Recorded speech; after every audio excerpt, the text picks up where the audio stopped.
आदरणीय सभापति जी, सदन की ओर से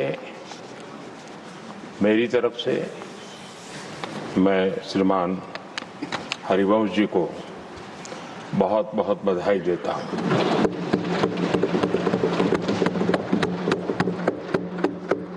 और शुभकामनाएं भी देता हूं।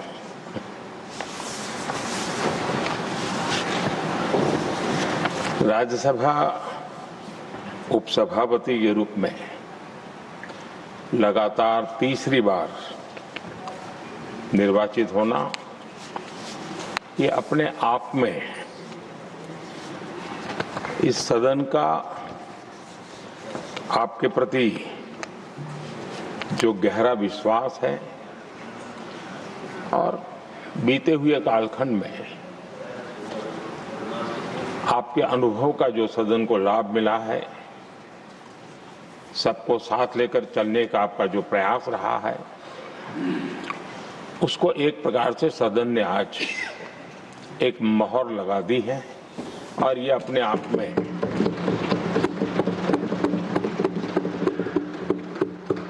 ये एक अनुभव का सम्मान है, एक सहज कार्यशैली का सम्मान है और एक सहज कार्यशैली की स्वीकृति भी है। हमने सबने हरिवंश जी के नेतृत्व में सदन की शक्ति को और अधिक प्रभावी होते हुए भी देखा है और मैं कह सकता हूं कि केवल सदन की कार्यवाही का संचालन ही नहीं, वे अपने जीवन के जो भूतकाल के अनुभव है उसको भी बहुत ही सटीक तरीके से सदन को समृद्ध करने में उपयोग लाते हैं। उनका ये अनुभव पूरी कार्यवाही को, संचालन को और सदन के माहौल को और अधिक परिपक्व बनाता है। मुझे विश्वास है उपसभापति जी का नया कार्यकाल उसी भावना, संतुलन और समर्पण के साथ आगे बढ़ेगा और हम सबके प्रयासों से सदन की गरिमा को नई ऊंचाई प्राप्त होगी।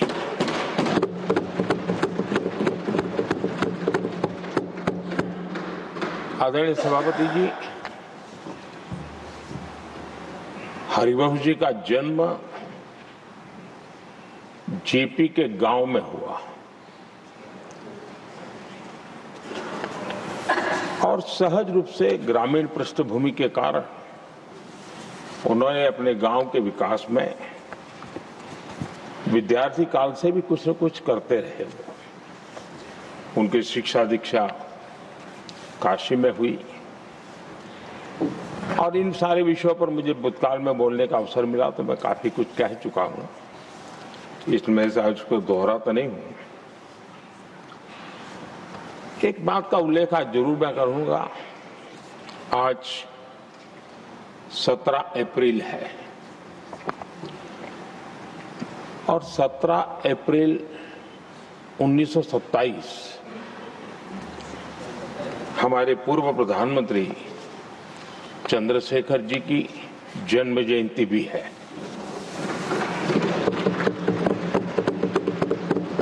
और विशेषता ये है कि आज 17 अप्रैल को आप जब तीसरी बार इस दायित्व को संभालने जा रहे हैं और वो भी चंद्रशेखर जी की जन्म जयंती पर, और चंद्रशेखर जी के साथ आपका जुड़ाव,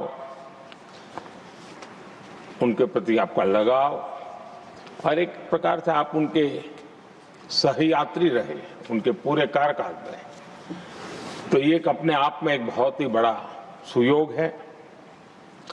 आपने चंद्रशेखर जी के जीवन पर किताबें भी लिखी हैं और चंद्रशेखर जी के एक बृहद जीवन को नई पीढ़ी तक पहुंचाने का एक बहुत बड़ा काम भी आपने किया है और इसलिए आपके लिए एक बहुत बड़ा विशेष अवसर बन जाता है कि चंद्रशेखर जी की जन्म जयंती पर आपका तीसरा कार्यकाल का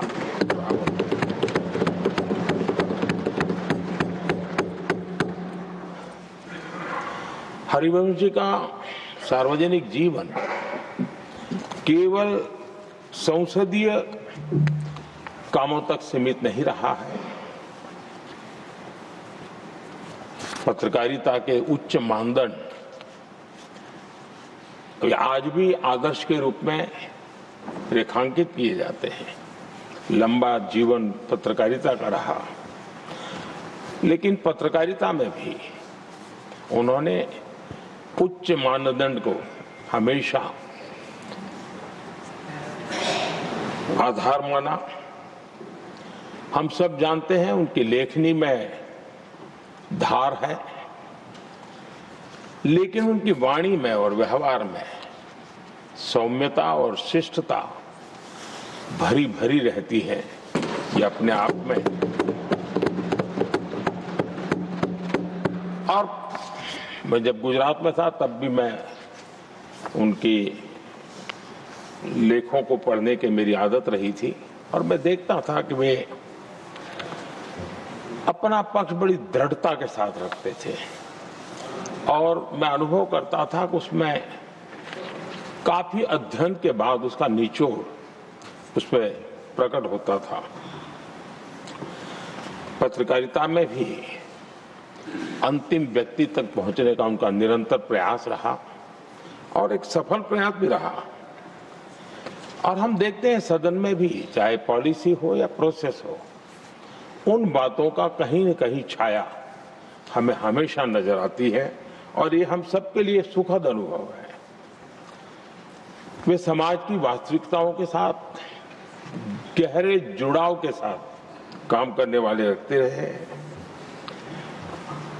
मैं तो कहूंगा जो चाहे लोकसभा हो या राज्यसभा हो, जो नए सांसद आते हैं वे हरिवंश जी से बहुत कुछ सीख सकते हैं, बहुत कुछ बातें करके उनसे जान सकते हैं। क्योंकि जब वो पत्रकारिता में थे तो उनकी एक कॉलम चलती थी, हमारा सांसद कैसा हो, हमारा पार्लियामेंट मेंबर कैसा हो। तब उनको शायद पता नहीं होगा, कभी उनको भी बैठना पड़ेगा, लेकिन वो लिखते थे और वो बातों में बहुत ही व्यापकता रहती थी।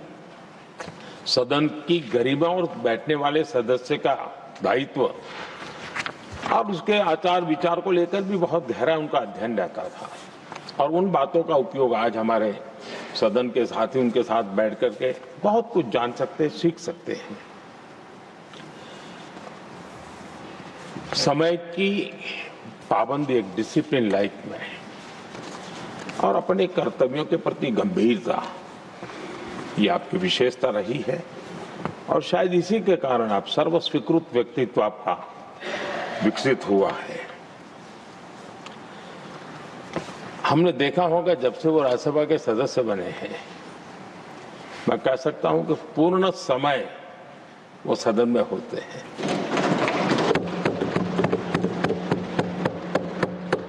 सभापति जी की अनुपस्थिति में सदन को संभालने का काम तो करते ही हैं, लेकिन बाकी समय भी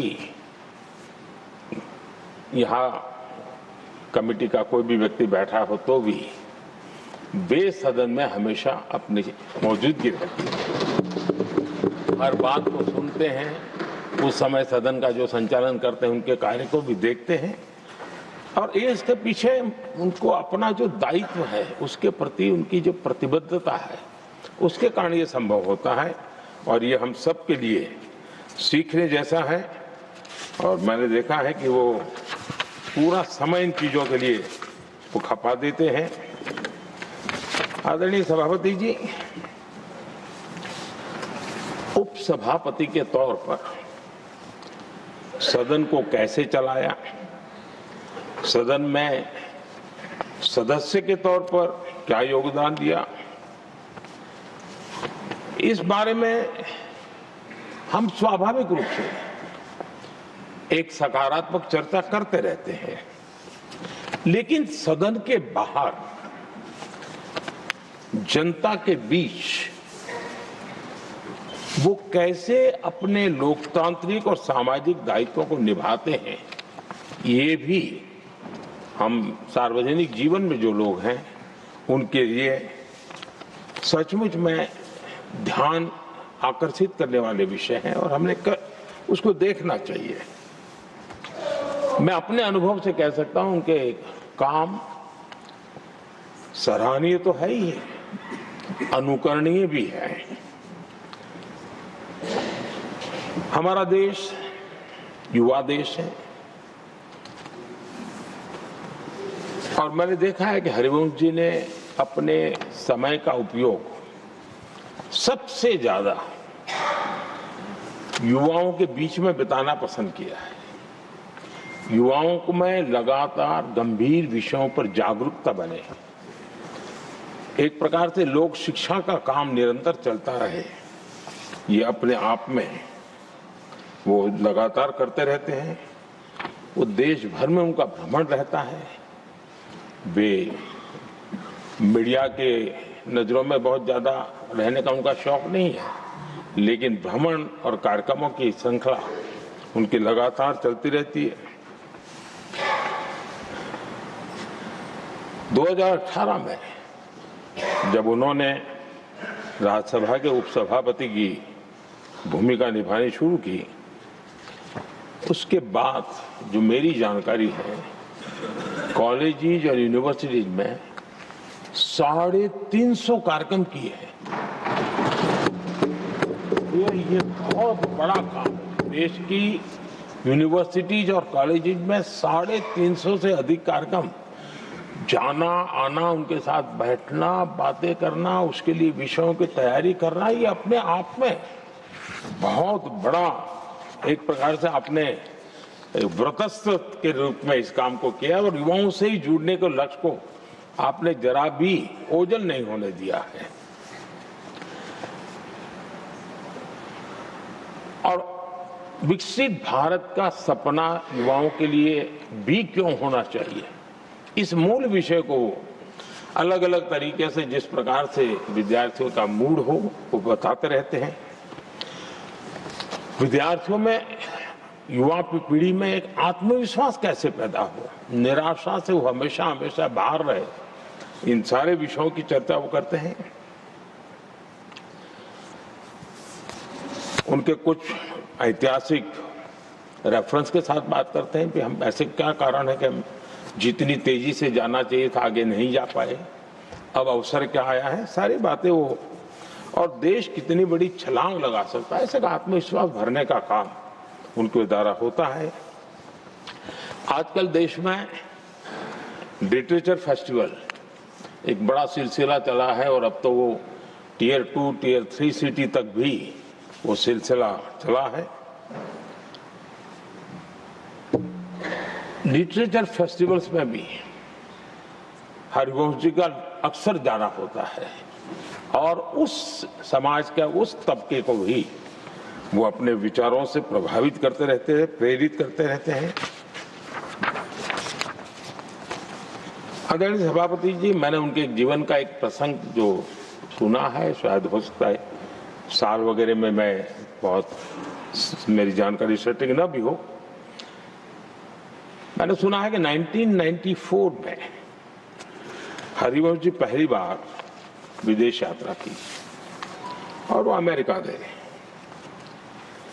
जब अमेरिका गए तो अपने तय कार्यक्रमों के अलावा जब उनसे पूछा गया कि आप कहीं और जाना चाहते हैं, कुछ करना चाहते हैं, तो उन्होंने आग्रह से कहा कि मैं जरूर, ये विकसित देश है तो मैं उसकी यूनिवर्सिटीज को देखना समझना चाहता हूँ, वहाँ की ऐसी कौन सी शिक्षा और कल्चर है जिसके कारण ये देश इतना आगे बढ़ रहा है। और उन्होंने काफी समय अपने निर्धारित कार्यक्रमों के सिवाय पहली अमेरिका की यात्रा में सिर्फ और सिर्फ यूनिवर्सिटीज में बिताया, उसका अध्ययन करने का काम किया। यानी ये जो ललक थी उनके मन में कि अगर एक विकसित देश की यूनिवर्सिटी से जो निकलता है तो हिंदुस्तान की यूनिवर्सिटीज भी ऐसी हो ताकि विकसित भारत का सपना वहीं से रेखांकित किया जा सके। आदरणीय सभापति जी, एमपीज को एमपी लेड फंड के संबंध में तो काफी चर्चा रहती है और एक बड़ा पसंदगी का विषय भी रहता है एमपीज में। और कभी कभी तो ये भी संघर्ष रहता है कि एमपी लेड फंड इतना है और वहां उधर एमएलए फंड ज्यादा है, उसकी चर्चा रहती है। लेकिन एमपी फंड का उपयोग कैसे हो, एमपी लेड जो फंड की बातें, उसमें हरिवंश जी के विचारों को मैंने स्वयं भी सुना है, मैं प्रभावित हूँ इससे। लेकिन हमारी भी कुछ मजबूरी रही है, शायद हम उनकी अपेक्षा के अनुसार उसको कर नहीं पाए हैं, क्योंकि सबको ऐसे विषय में साथ लेना जरा कठिन होता है। लेकिन उन्होंने खुद के उस जिम्मेवारी को कैसे निभाया है, मैं समझता हूं वो भी हम लोगों ने, उन्होंने ये एमपी लेड फंड था जो अपने जो विचार हैं उसको विचार को ही नीचे धरातल पर उतारने के लिए उपयोग किया। शिक्षा क्षेत्र और युवा पीढ़ी ये उसके सारे केंद्र में रहा। एमपी लेड फंड उन्होंने इस्तेमाल करने के लिए एक मिसाल पेश की है। उन्होंने विश्वविद्यालय शिक्षण संस्थानों में ऐसे अध्ययन केंद्र स्थापित किए और उसका प्रभाव लंबे अरसे तक रहने वाला है। और उसमें भी उन्होंने प्रोजेक्ट ओरिएंटेड समस्या के समाधान को केंद्र में रखा। जैसे लुप्त होती जा रही भारतीय भाषाओं, उनके संरक्षण के लिए उन्होंने आईआईटी पटना में एक अध्ययन केंद्र के लिए एमपी लेड फंड का उपयोग किया। तो उस काम को वो लगातार वहां हो रहा है। एक और उन्होंने काम लिया, जो बिहार में कुछ क्षेत्र है जहां भयावह भूकंप की घटनाएं घटती रहती है। नेपाल में भी छोटा सा भूकंप आया तो भी इस क्षेत्र को प्रभावित करता है। इस काम को ध्यान में रखते हुए उन्होंने एमपी लेड फंड से सेंटर फॉर अर्थक्वेक इंजीनियरिंग के रूप में एक स्टडी सेंटर रिसर्च के लिए खुलवाया है। यानी वो स्टडी का काम करना, रिसर्च करना, उस पर लगातार काम कर रहा है। हम जानते हैं कि जैसा मैंने कहा, जयप्रकाश जी का गांव सिताब दियारा, हरिवंश जी वही हैं, और वहां गंगा और घाघरा दो नदी के बीच में एक गांव है।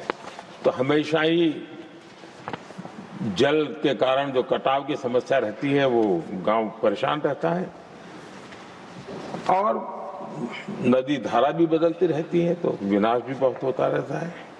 उसको भी ध्यान में रखते हुए उन्होंने एमपी लेड फंड से इसके वैज्ञानिक अध्ययन के लिए उन्होंने पटना की आर्यभट्ट नॉलेज यूनिवर्सिटी में एक नदी अध्ययन केंद्र खुलवाया है।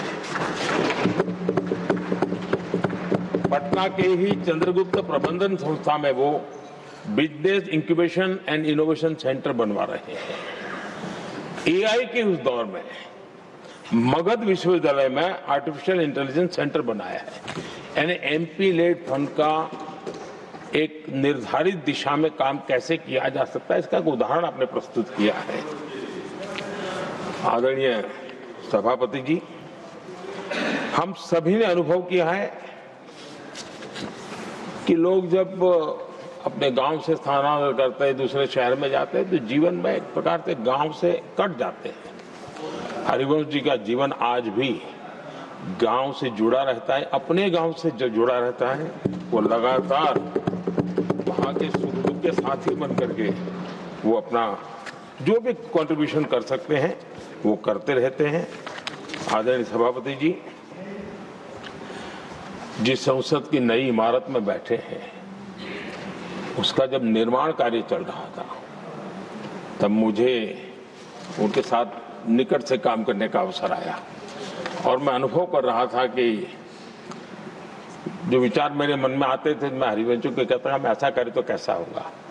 2 दिन में वो बराबर परफेक्ट उसके लेके आते थे। कहीं नामकरण करना है, उसके पहचान इस सदन की कैसे बने, तो काफी कुछ कंट्रीब्यूशन सदन के निर्माण में, उसकी आर्ट गैलरी में, विभिन्न द्वार के नाम रखने हो, यानी हर प्रकार से मेरे एक साथी के रूप में हम दोनों को, और मुझे बड़ा आनंददायक रहा वो अनुभव काम का।